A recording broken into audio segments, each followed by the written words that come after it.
Guys, magandang araw. May repair tayo ngayon ng isang electric fan, standard stand fan. So tinanggal ko na yung stand para mailagay natin sa ibabaw ng lamesa.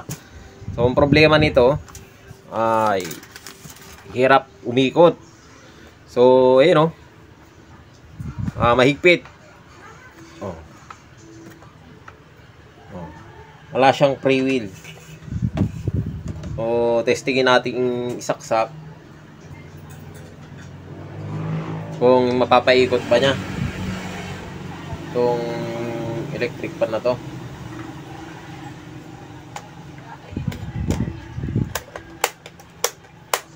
So ayaw. So wala, alam power. So kaya ito, palagay ko to, ang problema nito kaya wala siyang power, yung fuse. So, kaya yun yung umikot, yung fuse niya nag-open na. So mapapansin natin hindi pa siya naka-bypass. So ito sa capacitor to So hindi pa siya naka-bypass. So malinis po. So, hindi pa siya nagalaw. At kaya pumutok yung fuse niya nag-open yung fuse dahil mahirap siyang paikutin. Ayan kung may preno. Pag may hélice, kayang-kaya mo siyang iikot. Pero pagka walang hélice ito, mahigpit yung nito. So, ang problema talaga nito, shafting bushing. So, ang gagawin natin dito, nag-usap na kami na may-ari, papalitan na shafting bushing, saka yung fuse.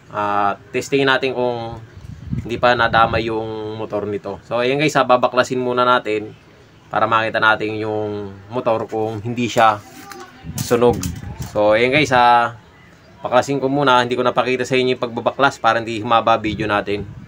Ayan guys, nabaklas na natin yung motor niya. Ang problema niya, ito sa harap. Yung sa likod matino pa o makinis pa. Makinis pa yung sa likod. Ang problema, itong harap mahigpit. So ngayon babaklasin natin to. Tatanggalin lang natin yung lock niya dito. Ito.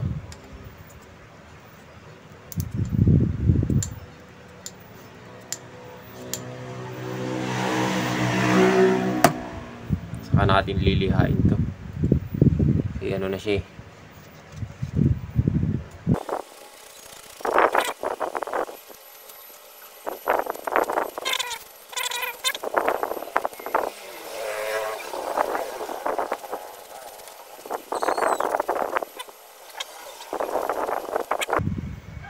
papalinis na rin to, mga likabok.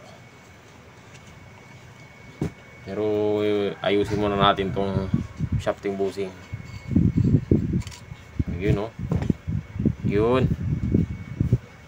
Mukhang matino pa tong shafting bushing ang problema. Wala pa namang bahid ng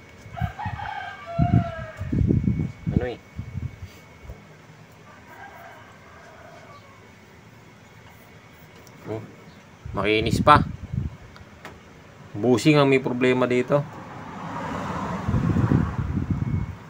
Maayos pa siya. Sige nga, ang tagal mo So kukunin na lang natin yan. Lilinisin tapos yung bushing. Itong bushing sa harap papalitan natin. So linisin ko muna to. Saka babaklasin natin yung bushing nya. Pagbaklas ng bushing nga pala nito guys, dito lang, tatanggalin lang yan, tapos aalisin na. So madali lang. So mamaya pakita ko sa inyo paano. Lilinisin ko lang muna. So yan guys, nalinis na natin siya, pati itong isa-isa nilinis natin. Buo, lahat. So ngayon magpapalit tayo ng fuse. Pwede naman ito yung jumper, pero ayoko talaga nagja-jumper ng fuse ng electric fan. Gusto ko talaga yung papalitan siya ng buong fuse talaga.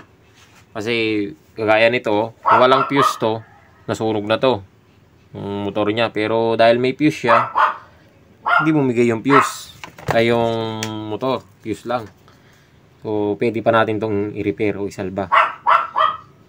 So papalitan lang natin. Meron naman tayo pang palit. Sana kung wala, pwede natin bypass.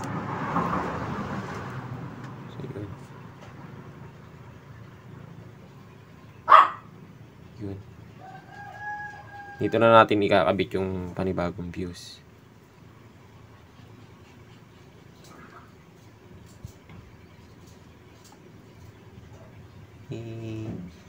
Tatanggalin lang natin yung dati.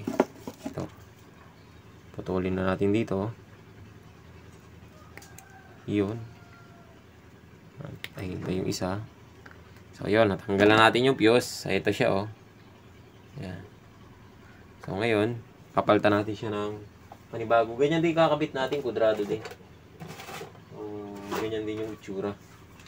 Kulay puti lang.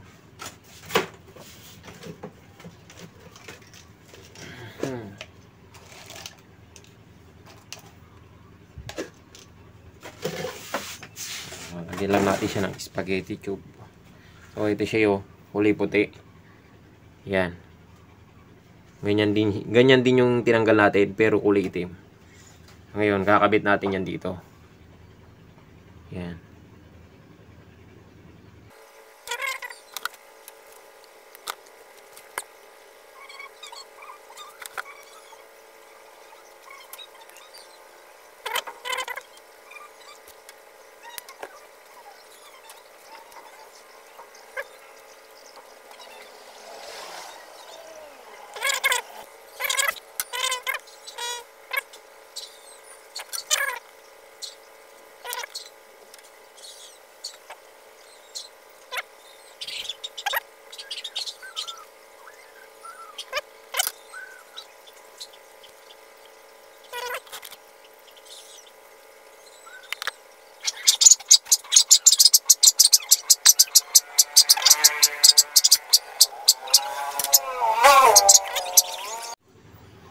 So, yun guys, kakabitan na natin ng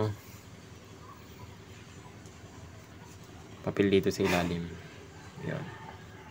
Tapos, tali na lang natin ng cable tie.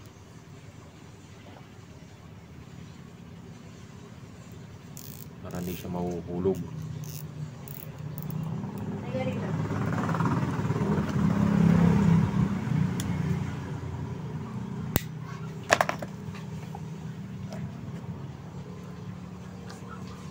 So, yun na yan. Kabit na natin dito sa loob. Pero, lagyan muna natin na lang itong busing.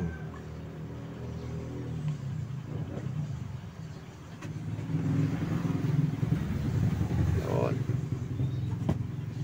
So, testing.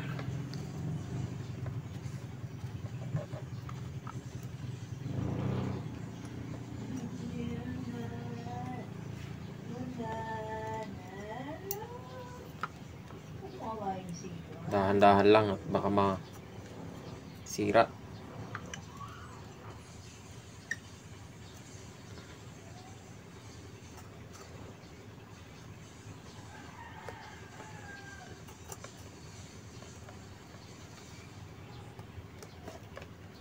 Yun. Ay, okay na. Ngayon, susunod natin. Ito. Tatabi muna natin yan at okay na yan. Itong pagkakabit ng busing sa pagtanggal nito. Ang dali lang naman. Kaya ng plies o flat screw, pwedeng pambaklas dito. Pero ako cutter ang gagamitin ko. Ayan. Pwede rin naman kutsilyo. Babaklasin ng kutsilyo.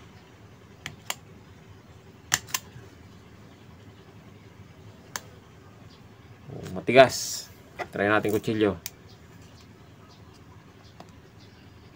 Ito yung mga nakakatakot na binabaklas at pinapalitan na busing. Alam nyo kung bakit? Yung mga clip kasi nito, itong tatlong clip na yan, kapag kaya nakalag na ng misan, yung pangalawang kalag nito, o minsan kahit isang kalag lang napupunggal, nabubungal siya. So, ingat-ingat tayo sa pagbabaklas ng ganitong busing. Dahil mahirap tong pag napuwersa to itong pinaka clip na to, ala na. Kung wala kang pamalit, hindi kailangan mo na lang ng gawan ng paraan. Pero ako, may diskarte ako rito pag napuputol to Pag napuputol lang naman. So ito, papalitan natin yung busing. Ito. So, tanggalin na rin natin tong mga nalusaw na foam na to. Meron naman siyang foam. Ito, isa. So ngayon, papalitan natin siya ng busing. So ito yung busing na ipapalit natin. At ito yung dati. Sira. Ngayon, palitan natin. Ano lang, madali lang naman itong palitan. Kaya lang, alalay lang kayo sa pagpaklas ng cover niya ito. Kasi ito nga, itong tatlong na to, clip, napuputol.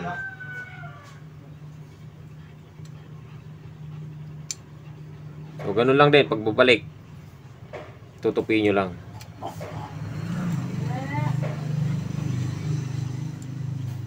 Yan. Tutupi, tapos pupukpukin. Ganun lang.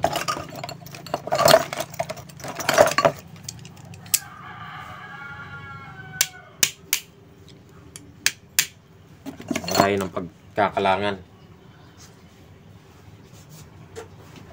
Ito, ganito ang gamit ko. Ayan. Para dyan natin siya ipupukpok. Ayan. Tapos yung kabila, ganun din.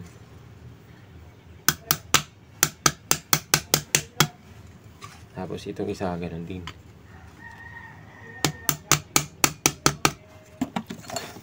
Okay na. Ikabit na natin.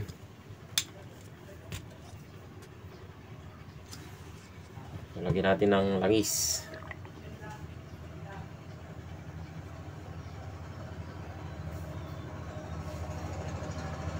Dagdagan na natin yung langis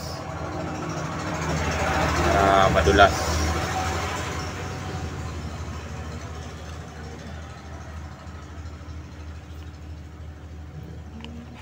Kasi yung iba, ang langis ko konti. Kaya kapag kulang yung maintenance. Saka may napansin ako dito. Yung spacer niya parang kulang. Wala siyang spacer na plastic. Ito. Kasi dapat yung may spacer na plastic dito sa labas. Ito wala. Hahanapan natin ng spacer na plastic. So, may nakita tayo ito. Manipis, kulay itim. Ayan o.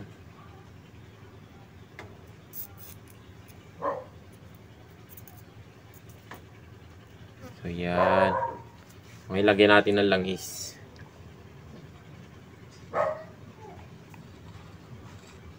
Ayan.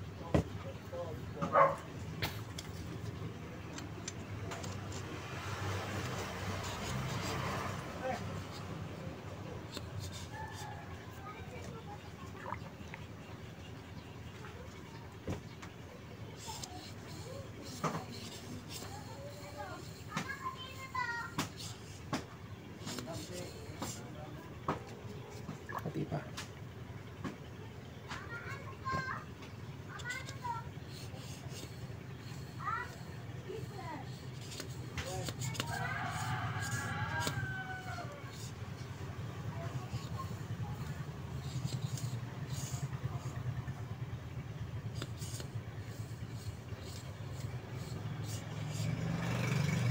Isang ba natin? Konting langis pa. Para madulas. Yun. Ngayon, testingin natin siyang ikabit. Ikabit na natin. Oh.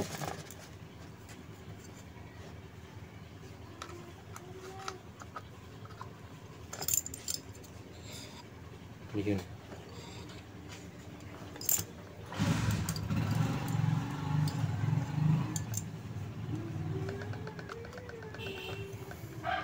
Ayaw yata. Yun. Tumapat na. May alog. Yun, meron. So, kailangan kasi yan may alog. Atras hulong. Yung alog niya atras ulong, hindi yung taas baba.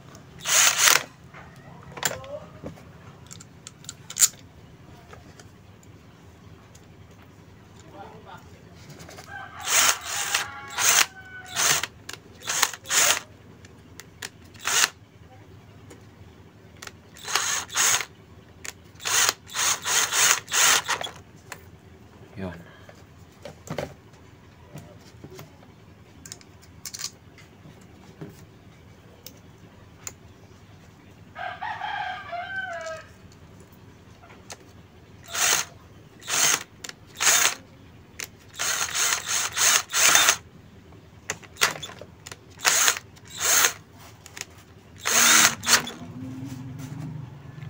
Kabila.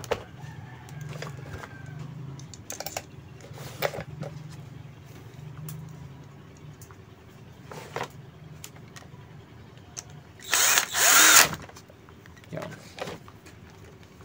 Uy, ang gandang ikot ah. Oh. Okay na. Kabit natin to.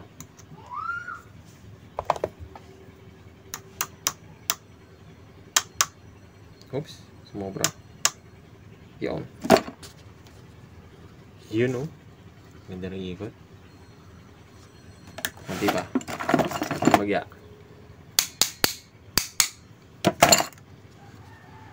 Yun oh. Hoy, ang gandang ikot.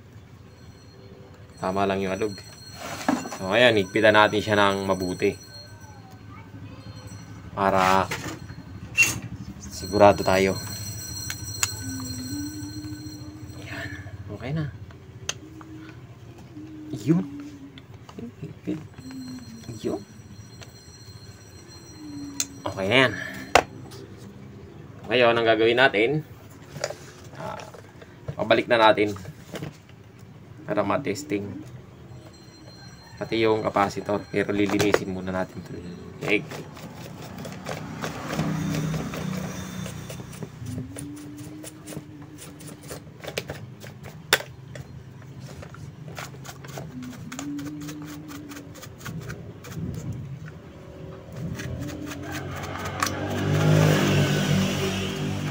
Para may kulfelo naman yung may-ari.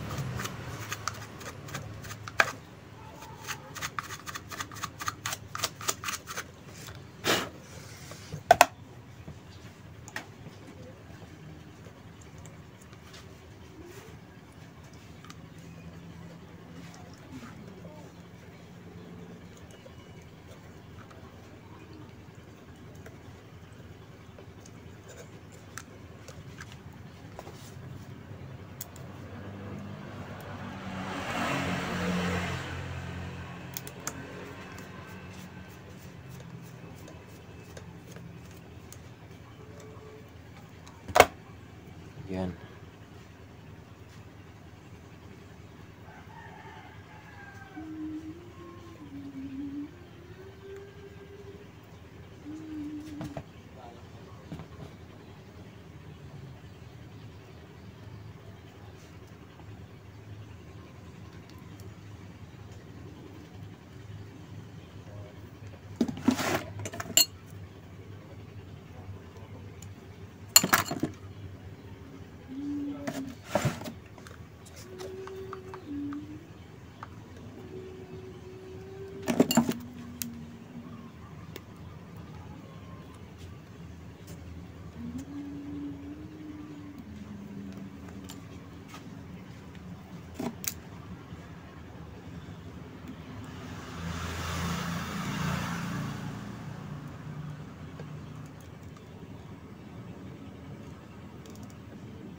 para mapa-under natin siya. Kailangan talaga may capacitor. Hindi natin matetesting ito pag walang capacitor. So, okay na.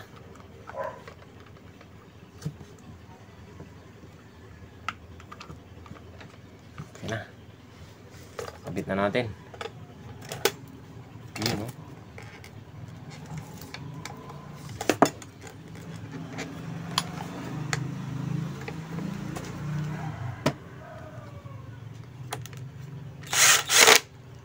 Okay. Kabit natin yung swing arms. Tornilyo ng swing arms.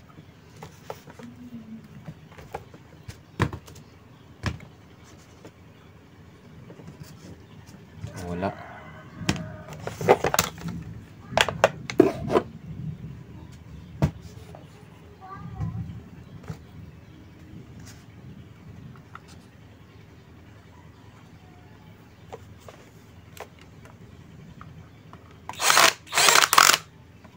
Yun.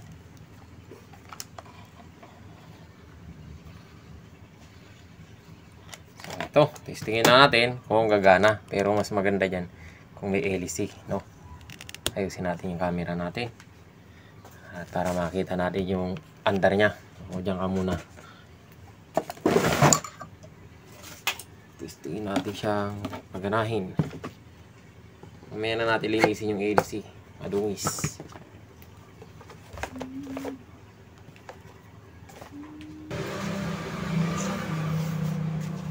Ito.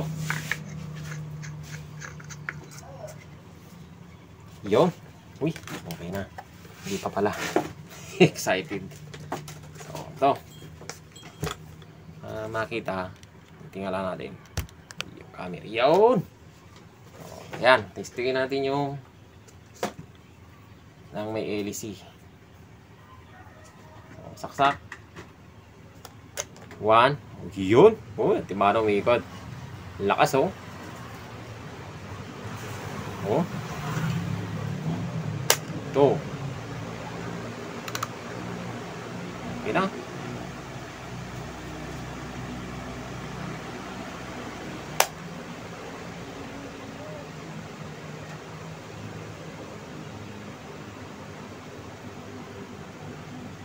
Oh. Okay na. Okay na yung ano niya. Ikot. At yung swing okay naman din. Oh, lakas, oh.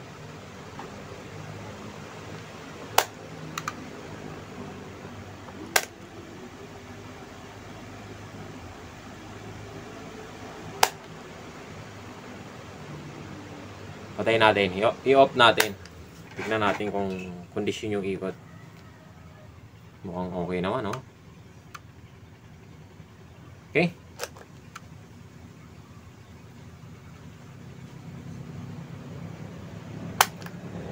Oh.